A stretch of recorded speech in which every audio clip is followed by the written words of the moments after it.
for all your Yaka bills conveniently. Open the My Airtel app to buy Yaka units. Airtel Money. Simple, secure, borderless.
The news tonight, I am Rhoda Ngonzi, on sign language Elizabeth Nakakoni. Let's take a look at the top stories for the night.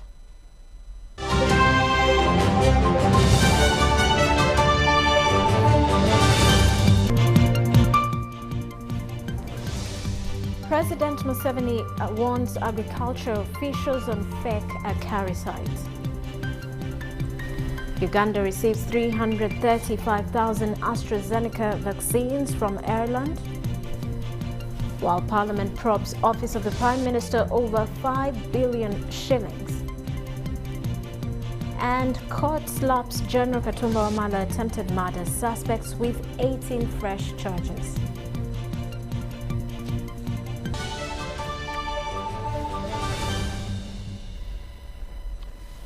Hello once again. President Yoweri Museveni has said that the principle of democracy played a big role in unifying the people of Uganda, who had been divided along religious and tribal leanings but are now converged because of the line they took of fronting interests other than identity that led to the creation of National Party.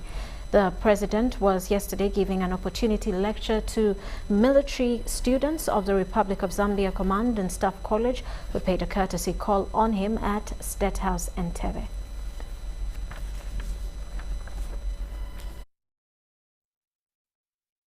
To become sterile democracy. It must be democracy to achieve something. So, because of this line,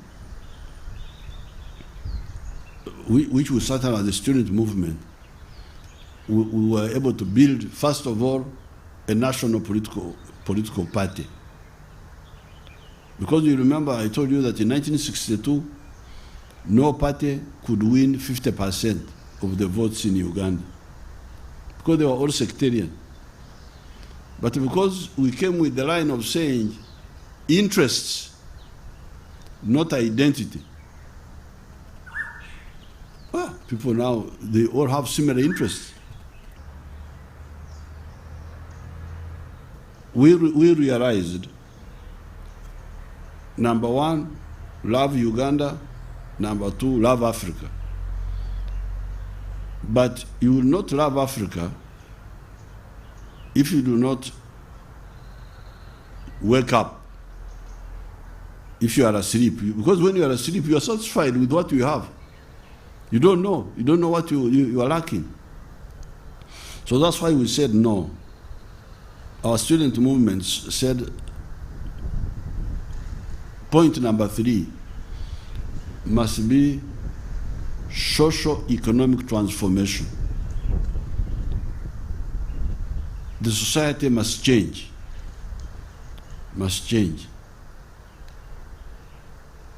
Because see, this is the big difference between Europe and Africa. Since 1400, Europe has been changing. instead of using manual labor, using muscles and sometimes animal power. The Europeans, from around 14-something, started realizing the importance of machine power, until they discovered the water pump, the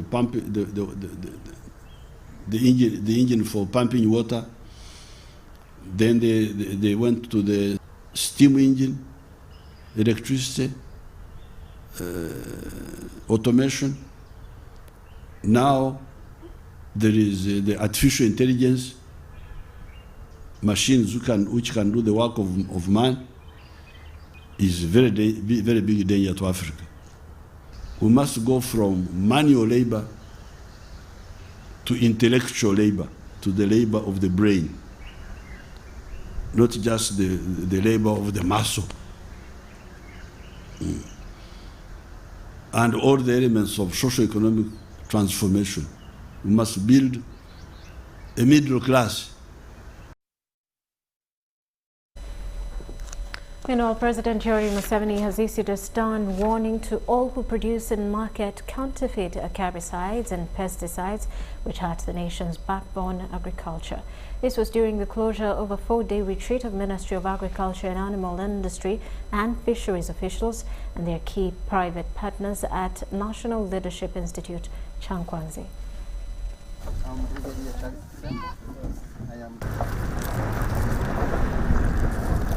Walinzi ya Esma, Salansi na Mugaji ya Esma, Esma ta.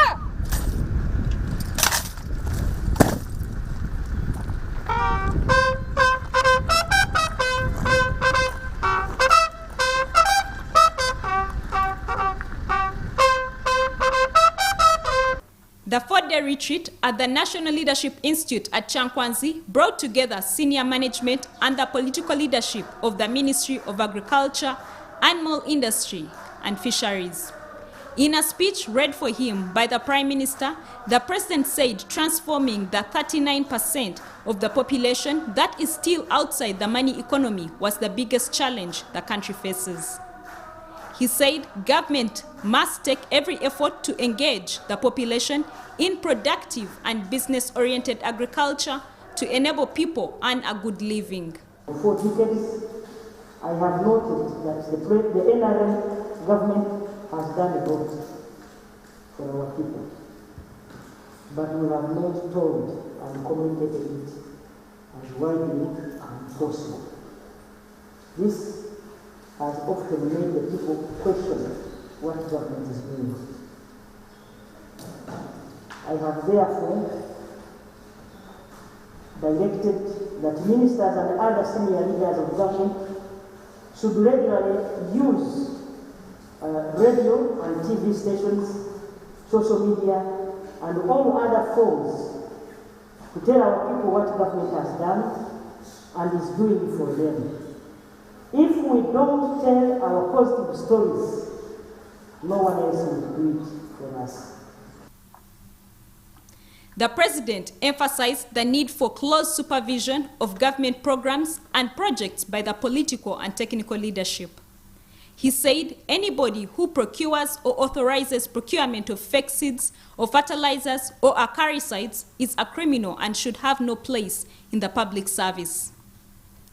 The Minister for Agriculture, Animal Industry and Fisheries, Frank Tumwebaze, hailed the Prime Minister for practical approach to government business. He said that the outcome of the retreat will be presented to Cabinet for final decisions to enable implementation. So in summary, this is the gist of our work. We have defined all of this. We have defined the what to do, the how to do it, and the who. Because Madam and honorable colleagues, we are not the only people to do. Other ministers present included State Minister for Animal Industry, Bright Rwamirama, State Minister for Fisheries, Helen Adoa, State Minister for Luwero, Rwenzori Triangle, Alice Kaboyo, and other senior government officials. Doreen Nasasra reporting for UBC News. The Deputy Speaker of Parliament, Anita Mong, has directed the Prime Minister, Rhoda Ngonzi, to explain in detail how the Office of the Prime Minister spent 5 billion Ugandan shillings without following the Public Finance Management Act. This issue arose from the matter of national importance raised by Busia Municipality Members of Parliament, Honourable Godfrey Macho. Right Honourable Speaker and my colleagues, I'm raising on a matter of national importance. In a Thursday afternoon sitting chaired by the Deputy Speaker of Parliament, Anita Mong Anet, Busia Municipality Member of Parliament, Godfrey Macho, raised the matter of national importance, seeking clarification from the Prime Minister, Rhoda Ngonzi, on the alleged diversion of funds amounting to 5 billion shillings, earlier allocated to the Ministry of Disaster Preparedness. On 29th of this month, there was a message that went around the country that the Minister of Disaster Preparedness is crying that 15 billion that was given to him, 5 billion is missing. This was confirmed by Davinia Estanyakon, the State Minister for Relief, Disaster Preparedness and Refugees. The money was requested by Disaster Preparedness, 15 billion shillings. Actually, we requested for 30 billion shillings. And we were given 15 billion shillings. From the 15 billion shillings, my ministry received 10 billion shillings, and that's what we have used so far for buying relief items. But the revelation attracted responses from a section of legislators who represent areas affected by disasters but have not received any assistance from the Minister of Disaster. Beginning from drought, we asked the government to support nothing.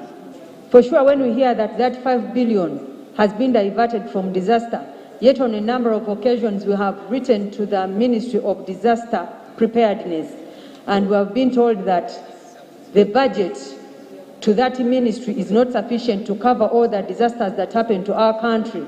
It is really not good. This presented an opportunity for the Prime Minister, Rhoda Ngonzi, to explain to the House, saying a meeting with other ministers under her office agreed to utilize the money on matters that needed urgent attention. We had a meeting, what they call senior top management meeting, where all of us ministers under the Prime Minister's office sit. The Honourable Nyakuni was there. The Honourable Hilaloneke was there. You will realize that we have been traversing the country and seeing the disasters that are falling this country. So we agreed in a meeting, senior top, that now that we have got only 15 billion, let us use 5 billion to handle some lasting solutions. According to Nabanja, a huge chunk of the 5 billion went into resettling flood-affected people in the districts of Kasese, Bulisa, Nakasongola, Kayunga and Amolata, in addition to constructing schools and health centers that had been destroyed. Prime Minister's office has been feeding those people for now close to 2 years. Colleagues, there is a tendency in Prime Minister's office of suppliers and people want to all the time remain in business. Remain in business and remain putting their umbilical cord in government. If we give these people of Kasese land just 600 million, they will go off our back and they will sustain themselves. Then we agreed in a meeting, let us have this. Not contented by her submission, the Deputy Speaker asked the Prime Minister to return to the House next week and to explain why they breached the laws in spending the said resources. when you look at the Public Finance Management Act, that is what is called virement. You're making a virement from one vote. These are two different votes. There is a vote of OPM, disaster, and then there is a vote of the Prime Minister. We may need to know where that money went. Bernard Yiga, Parliament. Nakawa Grade 1 Magistrate Court has slapped 18 fresh charges to the 8 accused persons in the attempted murder of General Edward Katumba Wamala, murder of his daughter and driver Haruna Kayondo. However, the 8 were not allowed to take plea since the court lacks jurisdiction to handle such matters since the offences are capital. Court remanded them to Luzira and Chigo government prisons. The 8 accused persons in the attempted murder of General Edward Katumba Wamala, murder of his daughter Brenda Nantongo, and driver Haruna Kayondo have appeared at Nakawa Magistrates Court via video conferencing for mention of the case. They include Serubula Hussein, Yusuf Nyanzi, Chagugube Muhammad, Wahab Kamada, Ayub Chisambira, Abdulaziz Ramadan, Akim Ramadan, and Muzaifa Wampa. Reasons 21st instead of 19. Although at first court had charged them with 6 counts, Thursday afternoon the 8 were slapped with 18 fresh charges, now making to a total of 24 counts against them. Count 17 is murder. These include murder, terrorism, attempted murder, terrorist financing, among others. Before Magistrate Ponciano Odori, the 8 were not allowed to take plea since this court has no jurisdiction to handle such capital offences. Prosecution alleges that on 29th May 2019 at Cheap Hardware in Nansana East, the 6 unlawfully caused the death of Anania Frank, Jimmy Atukuru, Frank Abaho, Mutisinda Amim Bugembe, and Frank Anania. Democratic Republic of Congo, Mwawayo Buyambi Ewali Mwama Hussein, alias Master, Gamumanyiti no Buyambi o, agenda kukozesa mu bikolwa eby'obututu. It is also alleged that on 16 September 2017 at the Naval Bakery Kalere Kawempe, Kagugube Zone, Kampala District, the accused murdered SPC Hussein Mubiru, SPC Moses Kalonji, Edward Senyonzi, and Angela Nantongo. In court, the accused were represented by their lawyer, Geoffrey Tuliamsima. It is a sign that they have failed to conclude the investigations, or they do not have clear evidence in regards to the first 6 charges against our client. Now they are trying to pick all other charges against our client. If you take note, you realize that some of them were not even in the area during that time when they brought those charges against them. Some relatives to the accused who managed to attend court expressed their dismay over the fresh charges slapped against their people. That is how we are very surprised to have such a Court will resume on 21st October 2021 for mention. Deborah Namamonde, UBC News.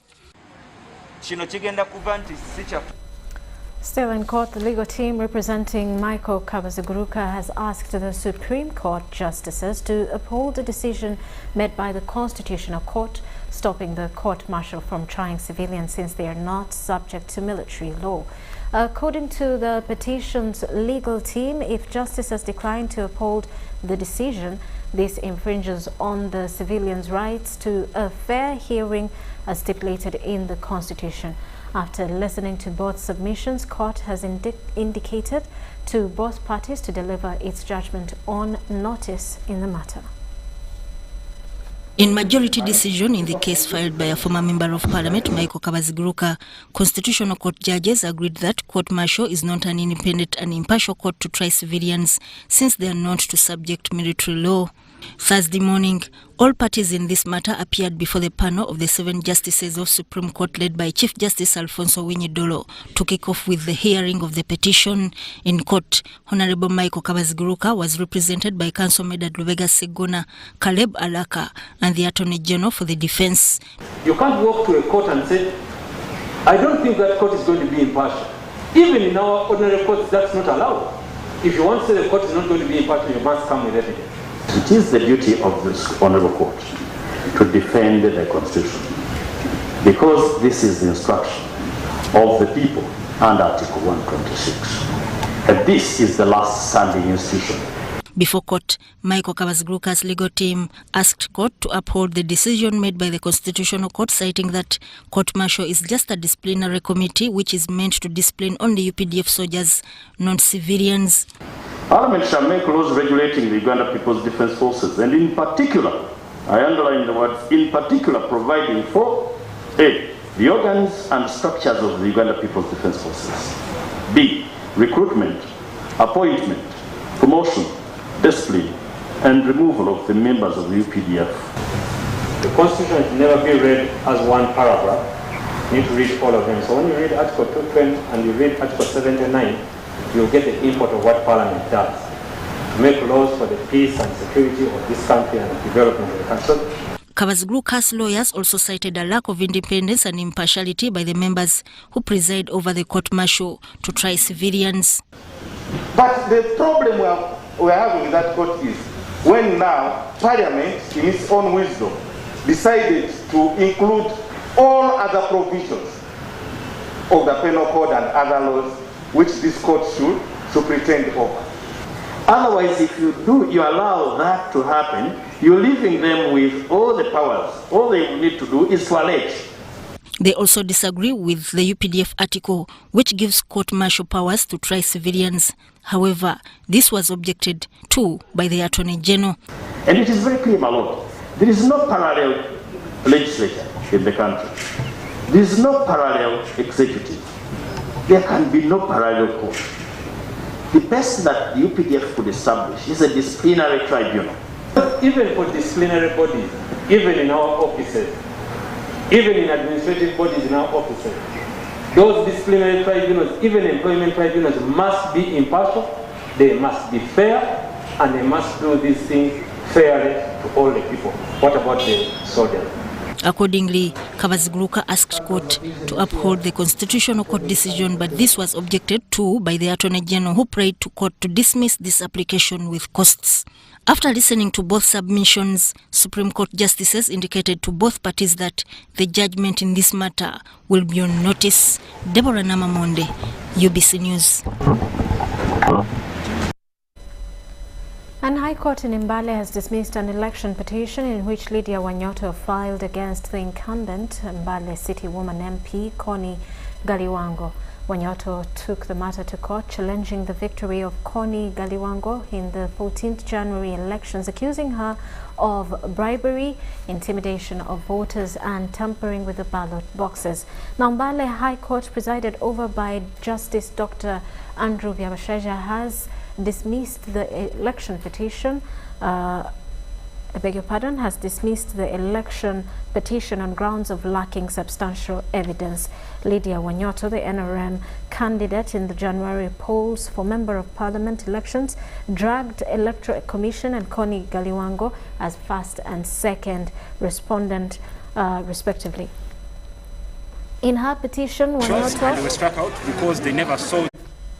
In her petition, Wanyoto accused the Electoral Commission for failure to conduct a free and fair electoral process and accused Connie of bribery, intimidation, and tampering with ballot boxes. Naka Geoffrey of Mutembuli and co-advocates representing Connie Galiwango revealed that the petitioner brought election officials as witnesses in the case without the consent of the Electoral Commission, the boss.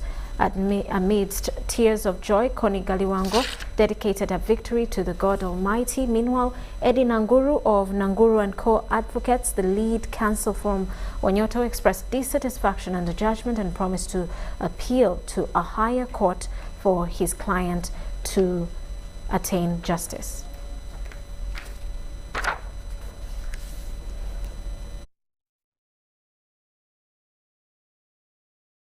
So they were struck out.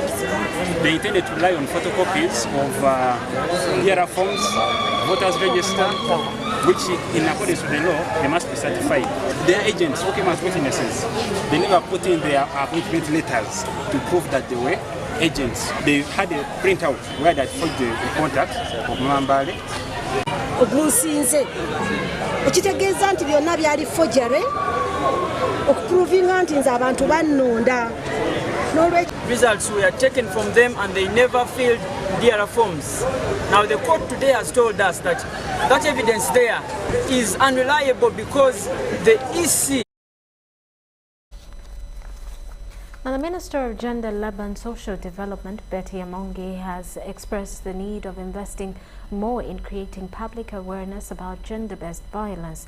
Betty Amongi says there is an increase in cases of gender-based violence that has made the police overwhelmed with cases, which calls for more funding. The minister made the remarks at an advocacy meeting with members of parliament on financing gender-based violence in Kampala.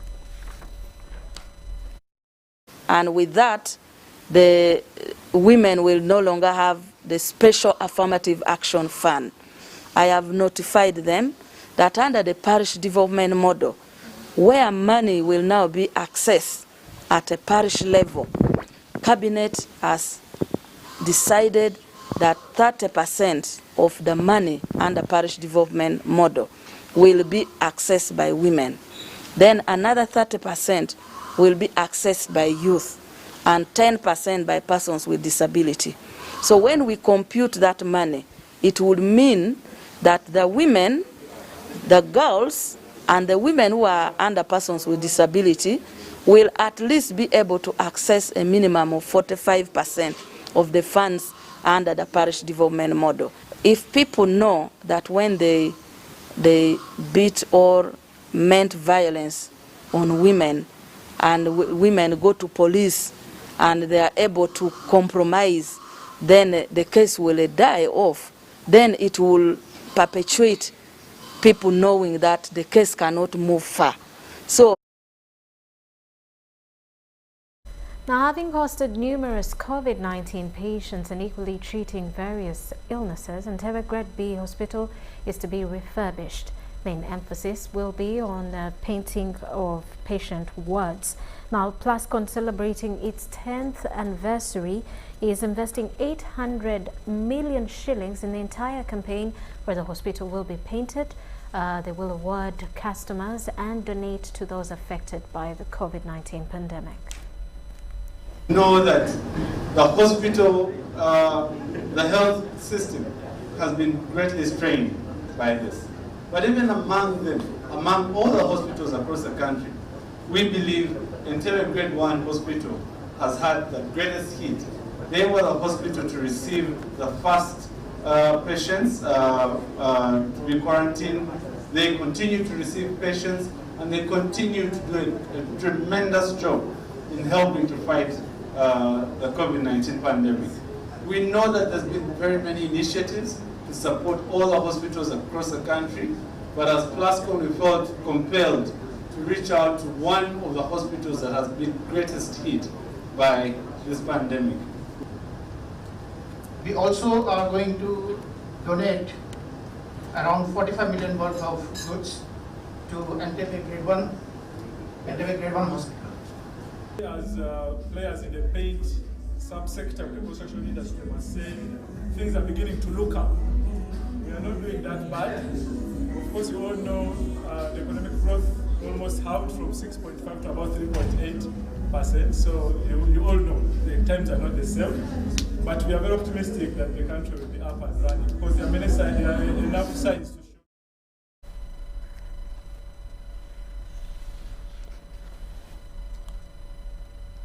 National Information Technology Authority, NITAU, has launched a UG Hub, a platform that is expected to integrate different government ministries, departments and agencies to enable them operate as a single unified system that will ease access to e-services. Now, the platform has been developed with funding from World Bank under the Regional Communication Infrastructure Program. While launching the platform, Dr. Hatwib Mugasa, Executive Director, NITAU, asserted that already 12 MDAs have registered and can seamlessly share data in a secure, harmonized and reliable manner. Critical factor in doing business is time. If you are delayed by time, that time can never be replenished. Time, efficiency, accountability, transparency, and security. Because without security, all this will go to waste. So UG Hub has integrated all those features into one product. It's always been a challenge for citizens to access government services due to the long queues. With an electronic digital platform innovated by National Information Technology Authority, NITAU, to ease access to service, it's now time for the long lines for government services to stop. During the launch of the UG Hub, Collins Mugasa, Director, E-Government Services, says citizens will receive faster services across multiple government agencies with no need to queue up. So it is a connecting platform that connects government systems. And this is for ministry, it's for agencies, it's for local governments, it's for hospitals, it's for schools, judiciary, police, security agencies, utilities, like national water, banks and financial institutions and all other systems that citizens depend on. So this today, our dear partners and citizens, is probably the most strategic and important government-wide digital project so far. One of the problems we have is that these applications until now were not talking to each other. Each application was operating like an island, and eHub has now come in to fill that gap.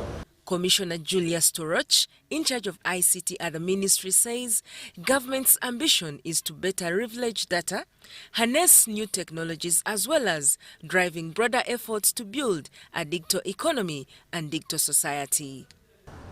So this, in our view, is a major milestone in the development of e-government services in the country. As has been said, UG Hub is in the core of the delivery of e-government services to the citizens of this country. The citizens of this country are tired of being in queues for long. The citizens are tired of having to bring all manners of documents wherever they go to look for services. The citizens are tired of having duplicate data, which are in most cases are not even updated. So with the UG Hub in place, these will all be issues of the past. The National Information Technology Authority Uganda, NITAU, is a statutory body established under the NITAU Act 2009 to coordinate and regulate information technology services in Uganda. Helen Barbara Jizamba, reporting for UBC TV News.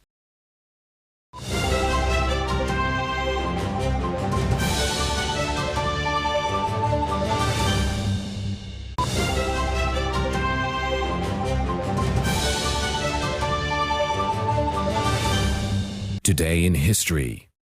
On 30th September 1979, former President of Uganda, President Milton Obote and Yoweri Kaguta Museveni, opposed the hosting of direct elections, which was pending after the fall of Idi Amin's regime in 1979. The Uganda Times of October 1st, 1979 quotes Mr. Museveni as saying, aside from lack of enough data on which to base the voting exercise, elections at this time will reopen old wounds caused by religious and tribal differences before the UNLF has had a chance to clean them out.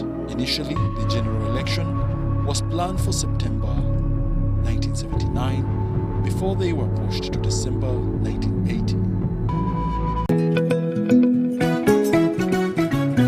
My home, I smile when I think of you, Uganda. My home. My home, I dance when I look at you, Uganda. My home, oh my Uganda. I know, with you I'll always stay forever. I know, because I feel that we belong together. My home, under the sun so bright, under the moon at night, on my heart. Mommy, oh my Uganda. Hey, mama. At MTN, we look forward to starting another exciting journey together to grow our home, Uganda.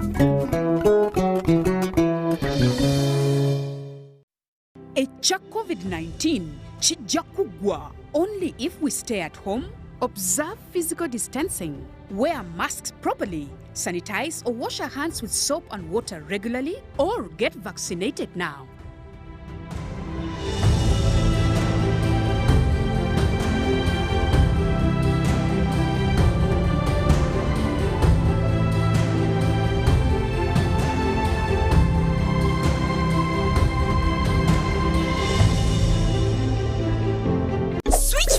Airtel, Uganda's only 100% 4G network, and get 50% data bonus on all bundles purchased using Airtel Money. Visit the nearest Airtel shop with a valid national ID to buy a SIM card today. For business entities, please share an email with business.support@ug.airtel.com. Enjoy the best rates on calls, SMS, data, and Airtel Money across Uganda on your preferred number. Subject to availability. 50% data bonus is valid till 15th November 2021. Airtel, the smartphone network.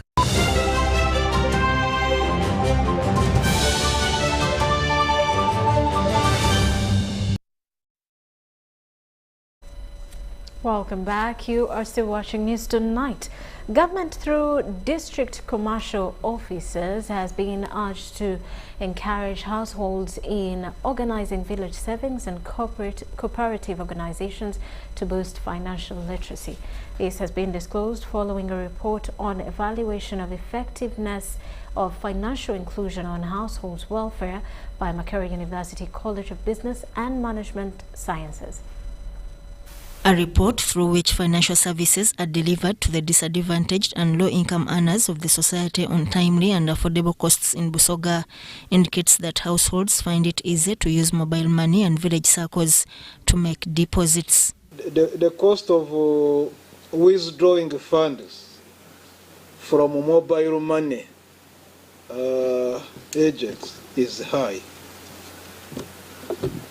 However, the cost of accessing financial services through bank agents, this is what we found out, that the cost of accessing financial services through bank agents and carrying out financial transactions through financial institutions is affordable. This was the finding. They say once you get into these financial institutions, that the cost of transacting is affordable. Dr. Eric Nzimonera says there is need to employ agents at least in every parish or sub-county to enable households access financial services. That the cost of accessing financial services through bank agents and carrying out financial transactions through financial institutions is affordable.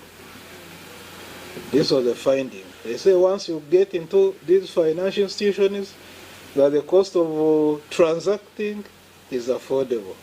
You may agree or you may not agree with it, but that's what we found out.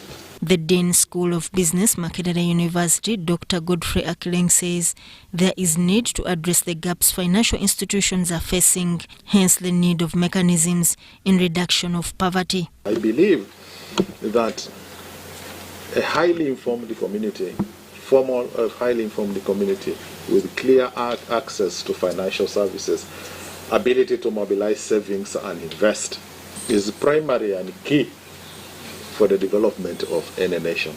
Findings indicate that different financial institutions have tried to reach out to the poor, though the poverty levels are still high. Sudat Kaye, Zahara Abigaba, UBC. Uganda Police Force is strategizing to build the in-house capacity of handling people with isolated cases of disability. This is due to the overwhelming cases of hearing impairment, especially victims of sexual and gender-based violence. On seeing how the forces struggle on handling cases concerning the deaf community, Kennedy Katabazi, by then a police constable, got interest in taking up the sign language interpretation course to cater for the vulnerable. Started the course. That's when I realized the deaf people were many in the country, because I started to know that that course actually was being taught by the deaf people. Completing the course, Kennedy, through his supervisor, the Inspector General of Police, was attached to CID Chibuli to ease investigations on people with hearing impairment, especially in sexual and gender-based cases. no one could understand that the deaf people have challenges in that field of accessing justice. Because I remember some of the first cases, one of the deaf ladies who came to CID headquarters, because from that time when after joining, I have been in the deaf community. So many deaf people know me, and they actually to them, they see me as their savior, because they had never thought that any police officer will communicate to them. The overwhelming cases received compared to 5 interpreters across over 20 policing regions are still a challenge. There are from those deaf people who had reported some cases of domestic violence, assault, failure to provide necessities in different police stations, but the statements were not recorded. Police, with over 1,600 stations, finds a challenge in deploying sign language interpreters on every station, saying they are limited. You cannot have interpreters for all those. The force is partnering with non-government organizations to ensure justice prevails to the vulnerable people. We need to establish the disability desks or disability departments, because not only deaf people have those issues. You find that because there is no disability desk handling their issues, very many different persons with disabilities have issues. With the support of the justice, law and order sector, we trained sign language interpreters basically to work with our Department of Child and Family Protection, where we were getting incidents. The sourcing of these special people to attend to isolated cases of people with hearing impairment is quite expensive and unreliable. They don't pay, because why should someone pay for a service where other people are getting it for free? To sustain justice without excluding anyone, police and the judicial system have to strategize and train in-house human resource to cater for the underprivileged communities.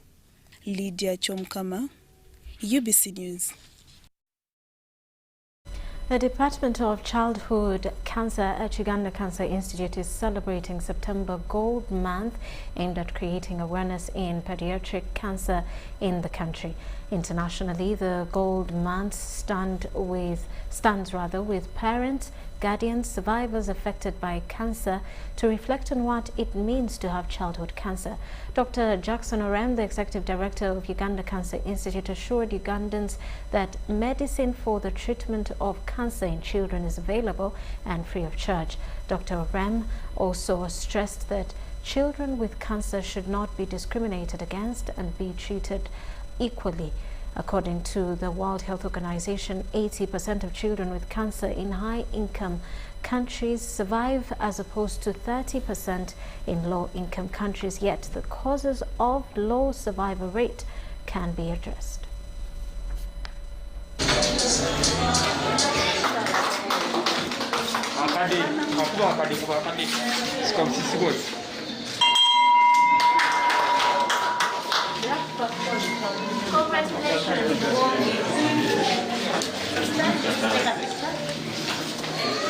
Your hand.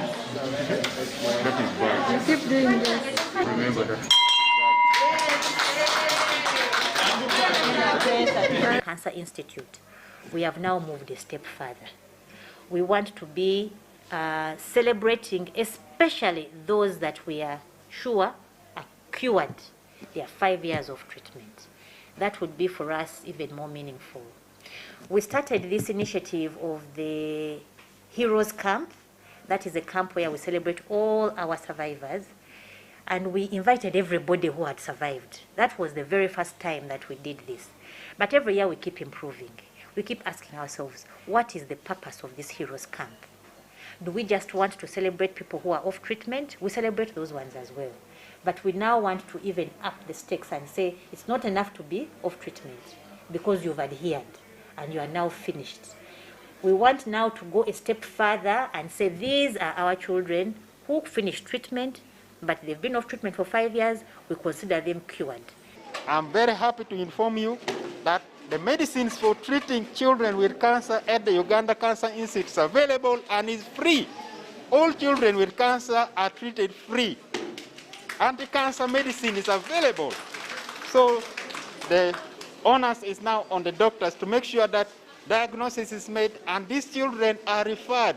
And when you are referring, refer them to Uganda Cancer Institute. Cancer in children is curable, very, very curable. So we must make sure that all our children with cancer are diagnosed and they are treated so that they are cured. You can see all these children. You see, they are really looking very, very bright. You cannot differentiate one of these child who has cancer and maybe another one who is at home who has just recovered, let me say, from malaria.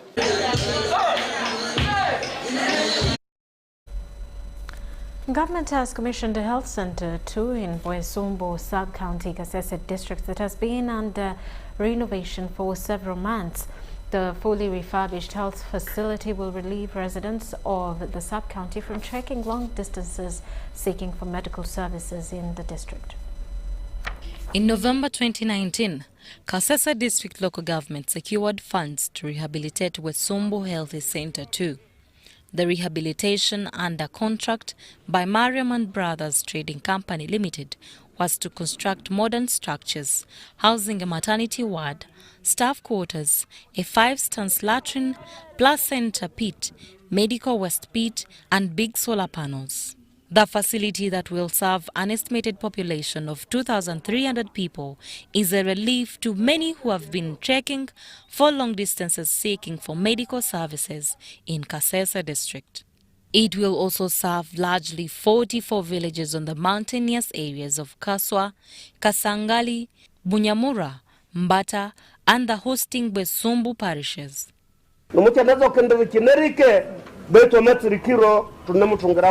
The area leadership headed by the sub-county chairperson, Mr. Hezekiah Mutaba, says there has been a constraint of healthy facilities, especially for expectant mothers who have been traveling long distances to Kabatunda Healthy Center 3 and Resande Healthy Center 4. Tukasimabu sana na government yeji ya NRM ya na President Yoweri Museveni busana na bandu ribahiro kwa mutima. Rogers Wahitia, the health in charge, says that at least 10 to 15 expectant mothers were being referred to other healthy facilities for further management monthly, and some have lost their lives while on the way. But since the government has thought of bringing the services nearer to them, I know the service delivery is going to be improved. We still appeal to the government of Uganda to equip the facility with the medical equipment, equip the human resource, those are the staff. By structure of staffing, we are supposed to be 19, so we are still lacking around 13 staffs. The newly commissioned healthy facility will be handling services like outpatient, admission and neonatal, among others. The facility was handed over to Lieutenant Joe Walusimbi, who was represented by the contractors. Yeah, they are. On behalf of Uganda, I'm handing over these keys to you for the 1 inch that they may start beginning this. And thousands of wetland encroachers in Butebo district are willing to vacate the wetlands voluntarily after a massive sensitization drive on the dangers of depleting an ecosystem. Whatever local leaders want government to first come up with special wealth creation initiatives for the communities that have been depending on wetlands as an alternative source of income. The matter was among the issues discussed by local leaders and the Minister of State for Teso Affairs, Dr. Kenneth Obote, during his maiden tour in Teso sub-region.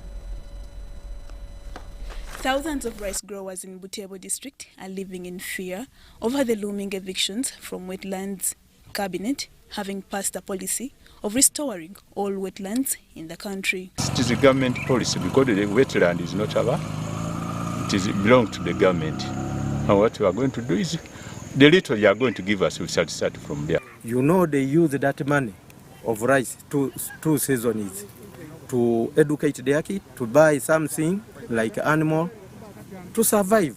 Butebo local leaders now want government to first come up with an alternative source of income for the communities that depend on the wetlands before they are evicted. It could be fish farming, it could be cattle rearing, dairy farming, because really there is need to have them have something to do as they get out of the wetlands. Dominic Ogule, who has grown rice in Komomoroto wetland for more than 15 years, says he's ready to start another way of making ends meet if he receives a special package from government. I will go back to one of the two things, whether fishing, construction of dams. I will go and carry out fishing pods, fish pods. If not, poultry, rearing of turkeys. Could also bring in some income. Some of the farmers who have abandoned rice farming have rushed to join Mayobe small-scale irrigation scheme in Petete sub-county. A group has around 4 to 6 members, and in a plot they can get, for example, if it is tomatoes, they can get around 4 millions, 3 millions, depending on the efforts they put in. So, in my opinion, the project is viable for the community. Unfortunately, the project is incapable of accommodating the thousands of victims that will be affected by wetlands eviction. The population is too big, so you can't bring this project, one project, and you think that it will benefit all the community. So for me, it's an issue of can we empower them the more? Can we bring these projects? Because there's so many people who want projects, but somehow we are limited with funds. But if we have people at the higher level lobbying for us to have these projects, we surely will work to make sure that we implement them. Minister of State for Teso Affairs, who was on his maiden tour, Dr. Kenneth Ongalo Obote, says his ministry is ready to engage with the communities and find a way they can leave wetlands. It is my duty to start preparing people in Teso for that eventuality. And I have been encouraging people in wetlands to switch from, agricultural practices like growing rice, planting, engaging in activities that cause silting, and instead switch to constructing dams in those wetlands, which would help and be actually catchments for water, and in effect prevent the overflooding, which is the biggest challenge in Teso right now. The minister is also preparing to launch a 1 million tree planting campaign in Teso sub-region aimed at restoring the ecosystem. Lydia Chomkama, Joseph Okou, UBC News. The 2020 Uganda Vocational Qualification Occupational and Modular Assessment results have been released with a slight improvement compared to those of last year. The Acting Director, Directorate of Industrial Training in the Ministry of Education and Sports, Patrick Byakatonda, attributes this success to the support from the heads of assessment centers, parents, industries and other stakeholders despite the challenging period of COVID-19. The Ministry of Education and Sports and the Directorate of Industrial Training has released the practical results. 65,126 candidates registered for the 2020 full occupational and modular assessment from 1,089 assessment centers in 110 occupations. There has been an increase in the assessment centers for the number of candidates and an increase of the occupants. The State Minister for Higher Education, Dr. John Chrysostom Muyingo, urged Ugandans, especially the youth, to utilize the available skilling opportunities put in place by government. With the high rates of youth unemployment faced by the country, learners in schools and those out of school should take advantage of the opportunity to register with the enterprises and the vocational institutions to acquire the badly needed skills which will prepare you for employment. The Acting Director, Directorate of Industrial Training, Patrick Byakatonda, hailed government for the continued support rendered to the Directorate. We are trying to improve our budget. However, competency-based assessment is expensive and we need more funding. Honorable Minister, in terms of assessment centers, some of them have limited equipment and materials. This one we assess in shift, which also prolong our assessment centers. The chairperson, Industrial Council, Dr. Joseph Muvawala Nsekere, says the Directorate of Industrial Training will engage private and government employment sectors to absorb the human resource. As contained in the TVET implementation standards assented to by the First Lady and Home Minister of Education and Sports, the mandate of BIT is restricted to promoting the highest standards in the quality and efficiency of industrial training in the country and ensuring an adequate supply of properly trained manpower at all levels. The results indicate that candidates who participated in full occupational assessment level 1 were successful, hence an improvement in performance. Dr. John Chrysostom Muyingo commissioned the new printery of the Directorate of Industrial Training. Sudat Kaye, Henry Moganga, UBC. With that, we take a quick break. When we return, business news. This is News Tonight.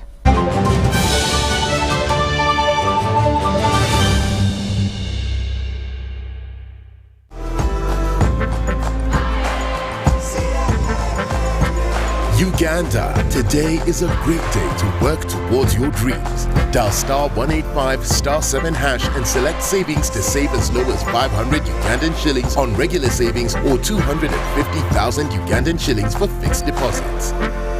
Airtel Money Super Saver is powered by KCB Bank Uganda. Airtel Money, instant, secure, borderless. T's and C's apply.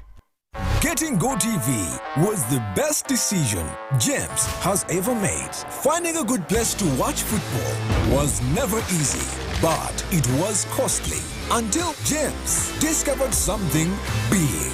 Now he can finally enjoy the benefits of homegrown advantage with a decoder and 1 month of GoTV value. For just 25,000 shillings, enjoy the world's biggest leagues and cup competitions. GoTV Uganda, love it. Be alert. Do not share your Airtel Money PIN number with anyone. Airtel Uganda employees will never ask for your Airtel Money PIN number on call, SMS, or by email. All SIM card registrations, SIM card verifications, or SIM swaps are done at clearly branded Airtel shops and not on phone. To report any fraudulent activity, please call 100 immediately. The official calling number for Airtel promotions is 0200 100 100. Stay alert on Airtel Money. Instant, secure, borderless.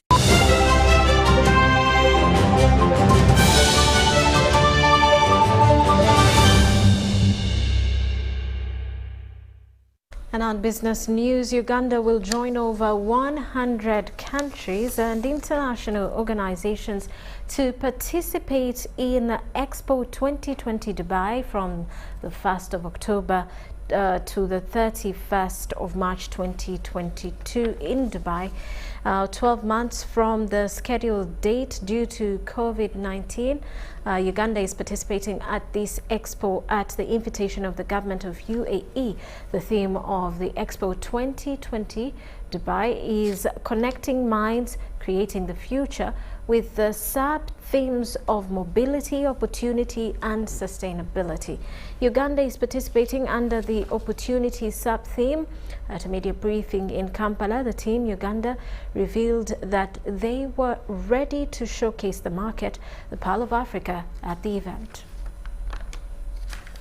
The government team has been coordinated by the Minister of Trade and Foreign Affairs. We have put our act together so that the team which will represent you, Ugandans, will do a very good job in Dubai, because I heard from one of the questions to whether we are prepared as a country, and indeed the Minister for Foreign Affairs answered in the affirmative. I also want to add my voice to say yes, we are prepared to do our part in the expo. To speak now, if you are following international news, has already been underwritten by the UAE and also the Dubai administration. That shows you how much we are prepared. As we speak now, all the protocols for delegates to enter Dubai have already been done. All our participants have been accredited, All the stall, our stall is prepared up to the finest. And I can only tell you that you wait to see what is going to happen there. Uganda is extremely ready, and I think we have done what it takes this time around. Because this is the biggest ever event that is going to happen in the world of expositions, this Dubai 2020 Expo.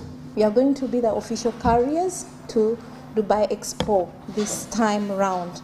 It makes us so proud that right now we are able to carry you there. We'll be the ones to take you to Dubai. It is exciting that we are going to be flying our newest fleet, the Airbuses. You've been asking what is happening to the new aircrafts we had that are around here, that have been lying here all the time. But we are excited to tell you that this time round, they will be flying you to Dubai. That is our first long-haul destination we are going to fly.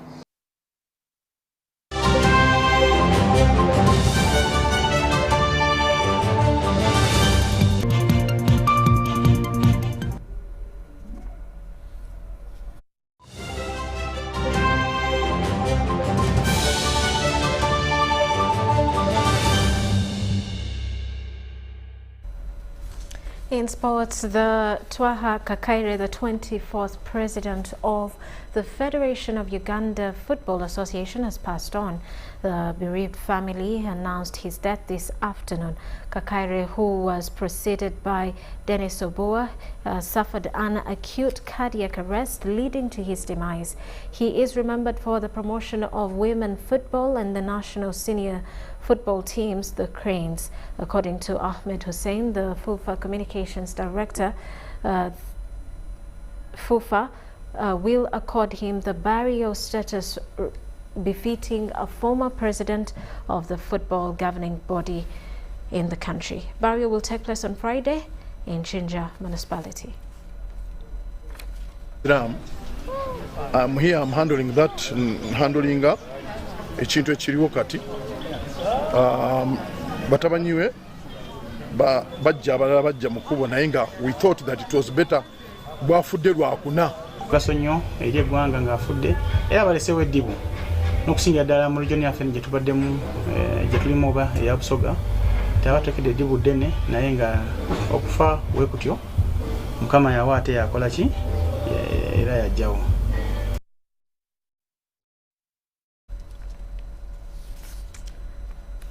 Now, the National Boxing Championship has reached its semi-final stage as boxers exchanged blows in a mighty contest.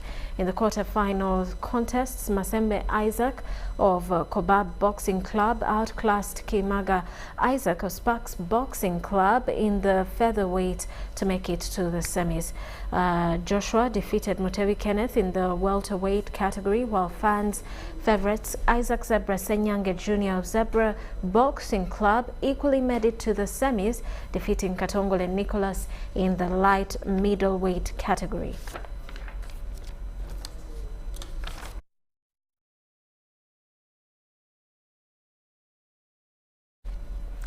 Well, with that, let's take a quick look at the headlines.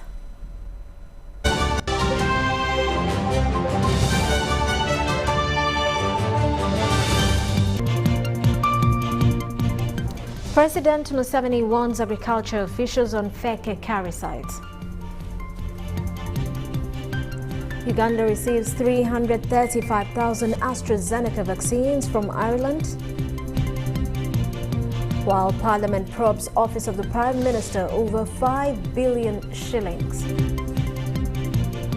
And court slaps General Katumba Wamala attempted murder suspects with 18 fresh charges.